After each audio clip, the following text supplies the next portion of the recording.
That's a big boy. He's strong. You know, you box good. You can do this. You got this over him. You're gonna have to tight up this. You're gonna have to do this. You know, it's a conversation. With Canelo said, I believe Canelo at one particular time thought I was scared of him. Floyd Mayweather's first words after training with Terence Crawford were filled with confidence as he shared insights to help Crawford prepare for Canelo Alvarez. Floyd Mayweather, widely regarded as the greatest of all time, has expressed his willingness to train Terence Crawford. Having defeated Canelo Alvarez in 2013, Mayweather's experience and strategic insights could greatly benefit Crawford, especially if he steps up to face Canelo, leveraging Floyd's mastery to prepare for the challenge. You know, I didn't have to have 70 fights or 150 fights, 300 fights. Did I not beat the most world champions? Yes, you did. Okay. And in the least amount of fights? Yes, you did. Who got the highest gate? Floyd Mayweather. Who made the most money? You did. Who was the most accurate fighter of all time? You were. So it's basically saying that... The greatest of all time. Okay. All right. Floyd Mayweather reflected on his fight with Canelo Alvarez, emphasizing his smaller size during the bout, saying, "I probably came in at 151 or 152. Despite the weight difference, Floyd showcased his mastery in the ring, dominating the younger, stronger Canelo with skill, precision, and experience, cementing his legacy as a boxing great." It wasn't my idea. So at one particular time, you guys can, anybody, you can go online and pull this up. It was an article. So with Canelo said, I believe Canelo at one particular time thought I was scared of him, you know, that I was afraid. So he said, Floyd don't want to fight me. I'm willing to meet him at 152 pounds or 152 and a half. And me, I called his bluff and said, if you want to do it, let's do it at 152 or 152 and a half. And, but after Canelo made the weight, it wasn't like it was a certain clause to where he couldn't gain weight. So after he weighed 152 or 152 and a half, I think he came in like 168 or close to 170. And actually I came in at probably like, I probably came in at 151 and 152. Gotcha.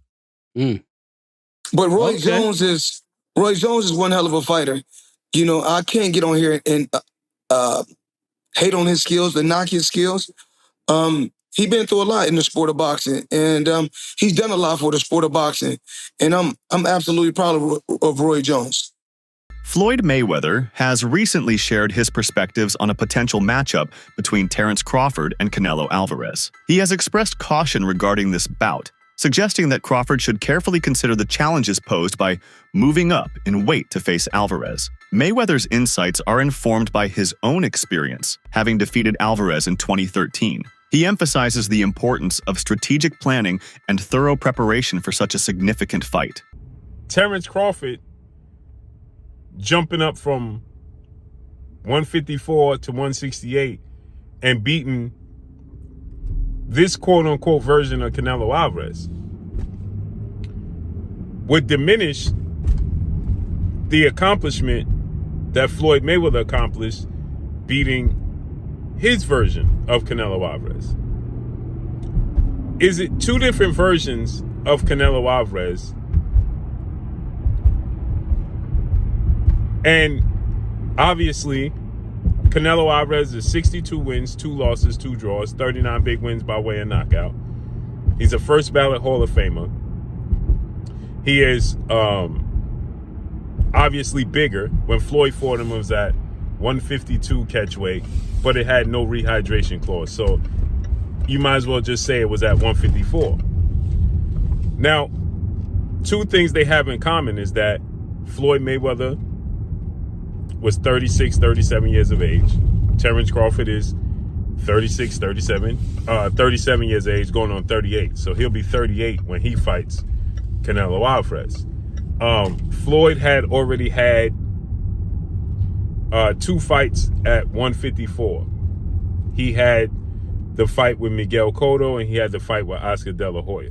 Recently, Terence Crawford and Floyd Mayweather visited the gym to watch Shakur Stevenson train, underscoring their support for the rising boxing star. Their presence highlights the strong mentorship and camaraderie within the boxing community. In a recent Las Vegas gym encounter, Floyd Mayweather humorously addressed Eddie Hearn's past comments, questioning his net worth. Mayweather, who has earned over $1.2 billion during his career, lightheartedly showed Hearn some of his accounts to prove his wealth, leading to a friendly exchange between the two. Eddie Hearn was seen engaging in a lively conversation with Terence Crawford and Floyd Mayweather. The trio appeared to enjoy each other's company, sharing laughs and discussing various boxing topics. Called me early, it's like, yo, when you spar, I'm gonna come to the gym. I'm like, shit, I'm gonna spar at 4 o'clock. I really didn't think he was gonna pull up, but he pulled up. It means everything, his advice and listening to him in the ring. He calling out little shit. I'm trying to make sure I do what he says, so I appreciate it. Can you hear him when you were sparring? Hell yeah, I can hear everything he's saying. He want me to box, he want me to...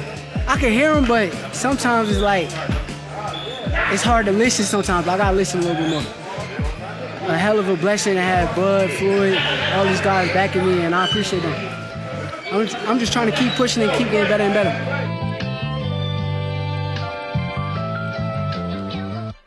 Eddie Hearn later shared his experience of meeting Terence Crawford and Floyd Mayweather in a training camp, revealing that it wasn't a planned visit. "I didn't go down to the gym to meet Crawford and Floyd. I was just there, and they probably heard I was around, so they pulled up," Eddie explained. Reflecting on the encounter, Eddie mentioned he hadn't spoken much with Floyd before, despite meeting him several times, but found him to be quite funny. He also joked about being the one to bring out Crawford's personality, claiming he's single-handedly making him the most popular fighter in the world. I was just in the gym. They probably heard I was there, so they wanted to pull up. You know what I'm saying? No, What was that like? Yeah, I mean, I've never really spoke to Floyd before. I've met him half a dozen times, and we've sort of said hello and all that kind of stuff. But actually, he's a funny fucker. He is.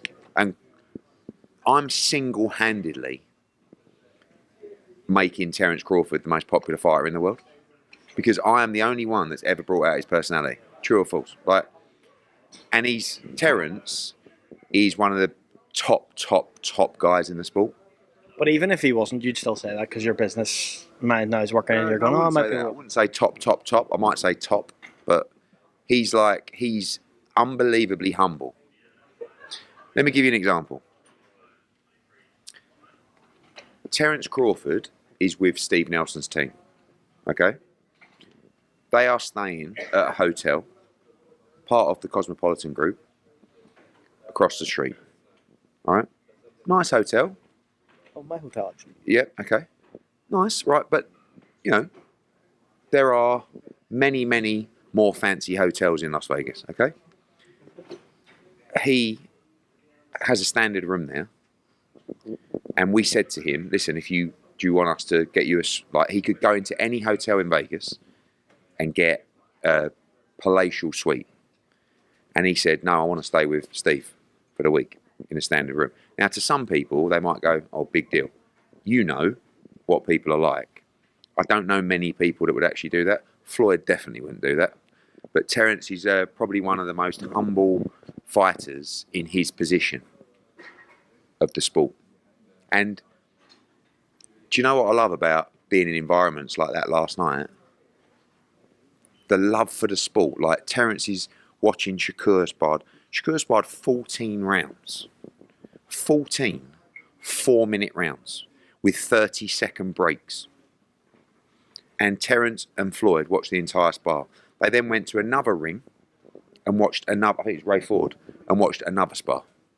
Eddie Hearn further praised Terence Crawford, describing him as probably the most humble fighter in his position. Despite his status as one of boxing's elite, Crawford remains grounded and approachable, a quality that sets him apart. Hearn highlighted Crawford's authenticity, emphasizing his respect for the sport and his genuine character. While breaking down this intriguing bout, Teddy Atlas questions if Canelo Alvarez can handle the smaller, faster, and slicker Terence Crawford. He highlights Crawford's superior defensive skills, better footwork, and ability to create angles, tools that could exploit Canelo's occasional tendency to slow down at this stage of his career. Teddy Atlas further asks if Canelo can still close gaps quickly, or if Crawford's speed and movement will keep him off balance. Atlas wonders if Crawford can neutralize Canelo's power by staying elusive and not allowing him to detonate his bombs. It seems like it's not official, but it may be a done deal. Terence Crawford, Canelo Alvarez.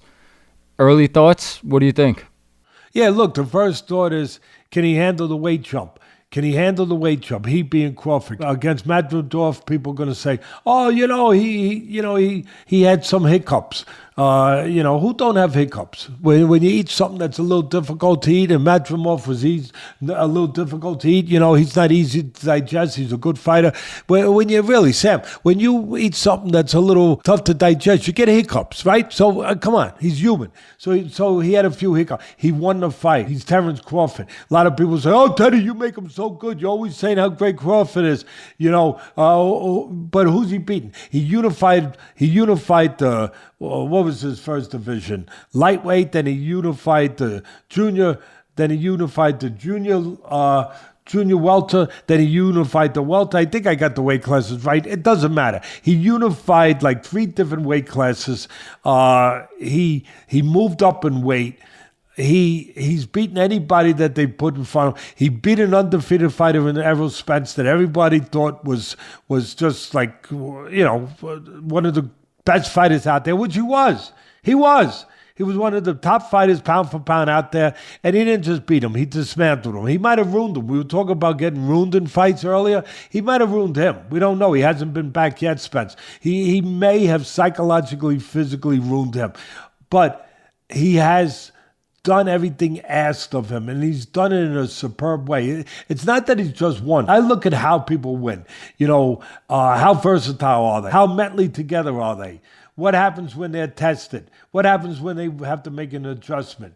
I look at all those things. What happens when they can't depend on power? What else do they have to depend on? I look at everything, their technique, their defense, their offense, all of it.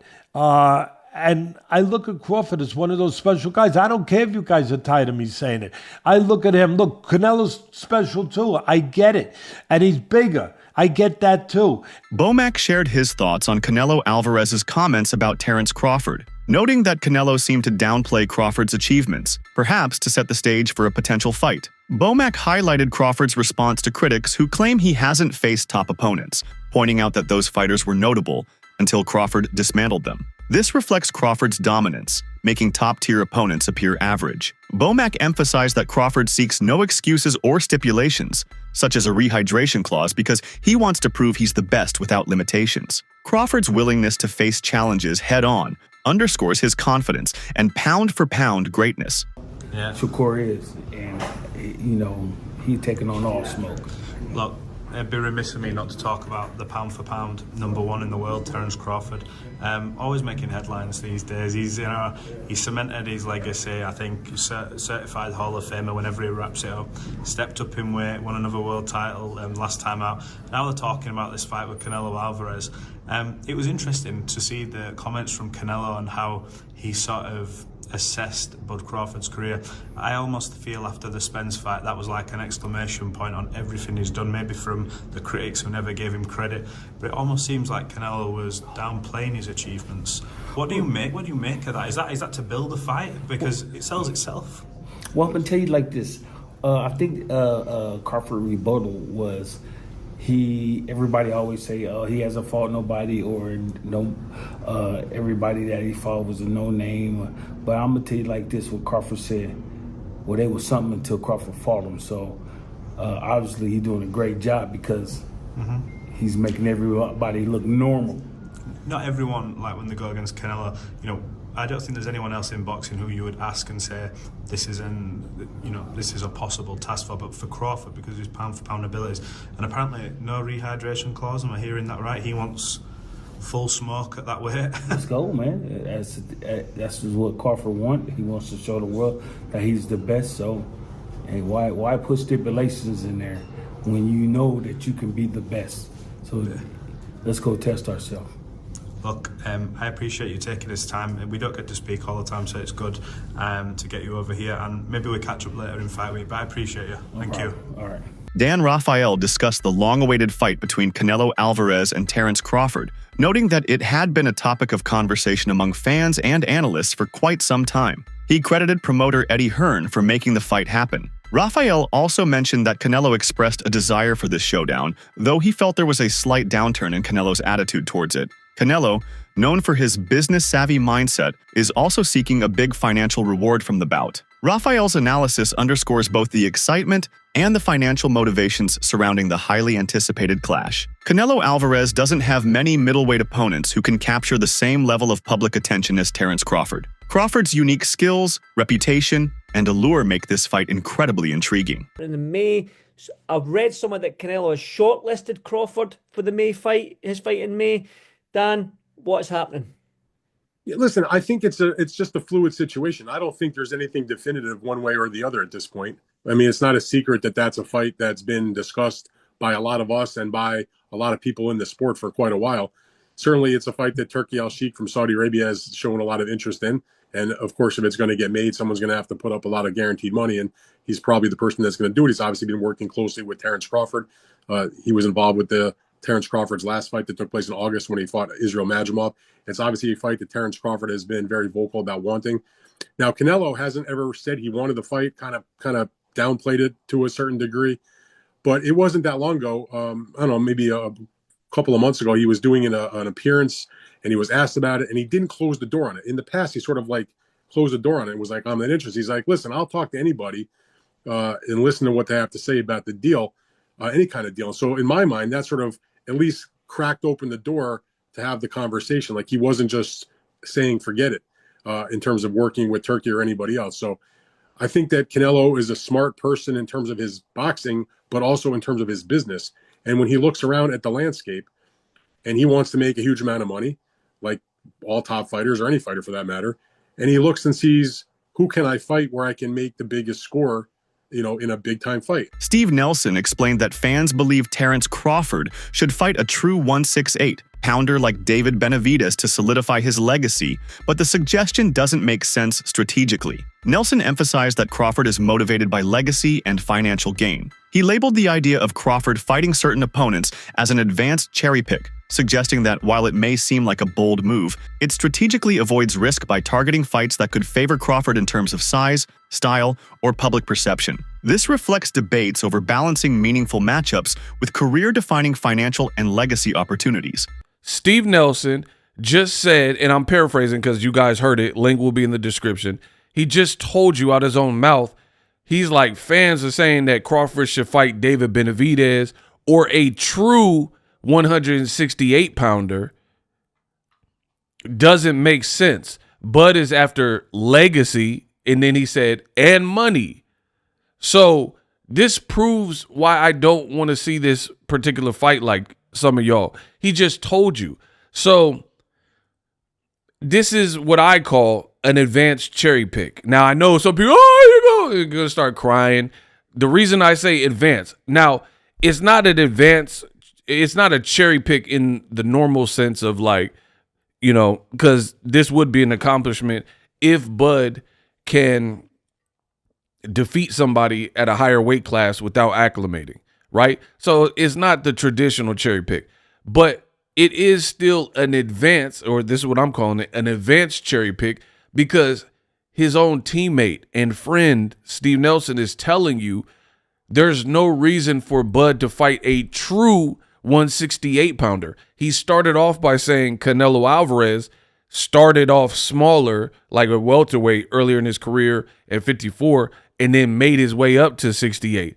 So that lets me know the mentality from Team Crawford is Canelo, we know he has shown signs of slippage and being a little bit older in his recent fights. On Impulsive, Terence Crawford acknowledged Canelo Alvarez as a strong, skilled fighter, calling him a big boy in the ring. However, Crawford emphasized that boxing ultimately comes down to stepping up and fighting, suggesting that greatness is proven through action and willingness to face the toughest challenges head-on. Showbiz the Adult broke down why Canelo Alvarez's claim about Terence Crawford having just one big win is off the mark. While it's true Errol Spence Jr. was Crawford's biggest win, Showbiz pointed out Crawford has several notable victories that cement his legacy. He mentioned Sean Porter, who had never been stopped until Crawford, Kell Brook, who Crawford dismantled with ease, and Gamboa, a fight where Crawford first showed his dominance. He also highlighted Victor Postel as a major win. According to him, Crawford's career is defined by consistent excellence, proving he's much more than just a one-win fighter. He said, when Terence Crawford said that he moved up and won, and Canelo moved up and lost, I don't think that was a strong point. The reason why, and I love Terence Crawford, but I understand people gonna get hurt and all that, so y'all get hurt in comments all that. But I don't think it was a strong point because Canelo Alvarez actually moved up and won. I mean, he moved up a lot of weight classes, but if you want to talk about light heavyweight, he moved up and he beat Kovalev. He knocked Kovalev out the first time he moved up. Then he moved up again and he lost to Bivol. 115, 113, losing to Bivol. Terence Crawford, on the other hand, he moves up to 154. He won 115, 113, but it was against an 11-0 Madrimov who didn't really have much of a resume. So, I mean, it's just different. Let's be honest. Madrimov, you can't really name who's his biggest win. Canelo Alvarez and what he had to say about Terence Bud Crawford was false. Terence Bud Crawford has more than one good win. He had one significant win, which was like his biggest win, but he had many of good wins. A lot of people like to bring up Holster, which, I just think he was too much for him, to be honest. But I do like his Sean Porter win, right? I like the way he dismantled Kell Brook. He had some wins. I mean, even against Gamboa at the time, that was really when you were like, oh, this Terence Crawford is really too much for this division. So, I mean, yeah, Errol Spence was his biggest win, but he didn't just have one win. That's it for today's video. Stay tuned until next time.